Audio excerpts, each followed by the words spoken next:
Sumama po ang loob ng ilang miyembro ng Socorro Bayanihan Services sa mga dati nilang kasamahan na tumitestigo laban sa kanila sa Senado. Nagtipon-tipon po ang mga miyembro sa kanila pong mini-dome sa Sitio Kapihan, Surigao del Norte. Ang ina ng isa sa mga kumalas ay sumama ang loob ng mapanood na tumestigo sa Senado ang kanyang anak na si Lovely. Nanlumo rin ang ibang mga miyembro sa kwento ng ilang pang testigo laban sa grupo at sa leader nitong si Elias Senyor Aguila. Kasagsagan po ng pagsubaybay sa issue, natakot ang ilang residente ng Socorro para nga sa kanila pong kaligtasan.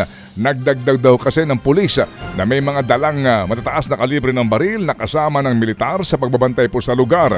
Pinabulaanan po naman ng ilang miyembro ng SBSI ang mga haka-hakang posibleng maghiganti sila sa mga nagbibintang na mga dating miyembro nila. Nakabantay na rin po ngayon ang COMELEC sa sitwasyon. Sakali nga pong kinakailangan pong isailalim sa COMELEC control ang bayan ng Socorro para sa barangay at paparating na sangguniang kabataan elections. Ted Filon at DJ Chacha ngayon nasa Radyo 5 92.3 News FM Monday to Friday 6 to 10 a.m.